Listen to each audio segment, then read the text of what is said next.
The Syracuse Housing Authority's mission to provide quality, safe, and affordable housing. New tonight, I'll look at plans for new headquarters that would include an indoor golf simulator and a rooftop terrace. Good evening, I'm Matt Mulcahy. Megan's off tonight.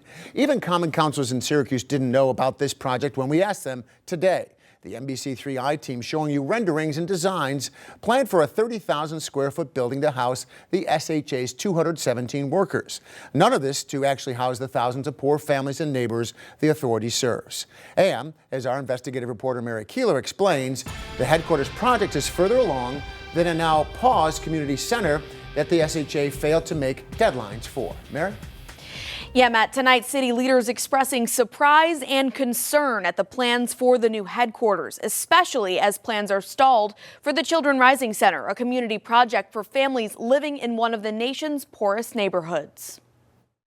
This is what Syracuse Housing Authority leaders presented to the city's Planning Commission in November. Glossy images drawn up by an engineering firm they hope to turn into a reality.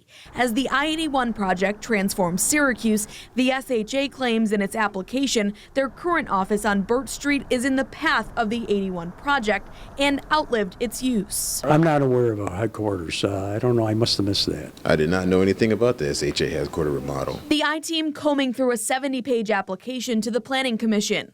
In it, the Housing Authority shares a vision for the new building on Buren Street that includes an indoor golf simulator and a rooftop terrace. It's detailed right down to where trees, sidewalks, and parking spaces will go. No construction permits are issued at this point per City Hall. We have not given up on the Children Rising Center. It is going to be an amazing amenity. Construction on the Children Rising Center was supposed to start this spring. Instead, project leaders announcing a pause in the plans earlier this month, pointing the finger at the Housing Authority for missing a key deadline. SHA's leader insists they did not miss a deadline. Deputy Mayor Sharon Owens also leads nonprofit Blueprint 15's board, tasked with reimagining Syracuse's 15th ward. We should be prioritizing projects that put housing around people and put amenities around the residents in that community. That should without question be the priority as we look at the timeline of development in the project. A source familiar with both projects tells the I-team SHA is further along in their paperwork and review process with the new headquarters than they are with the Children Rising Center. Site plans for that center were submitted December 26th. Site plans for the new HQ were signed and submitted in September. Still, leaders say they will try to turn this around. It's too important a project to just say, okay, we got to walk away from it. Forget about that. This council, especially this council, does not walk away from anything.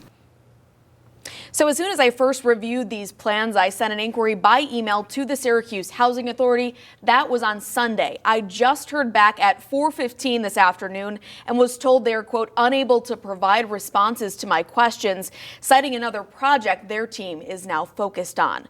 We do know the SHA board meets on Thursday at noon at their current office on Buren Street. We plan to be there, Matt. It's quite a project for it to be under the radar this much, considering all the controversy about the Children Rising Center.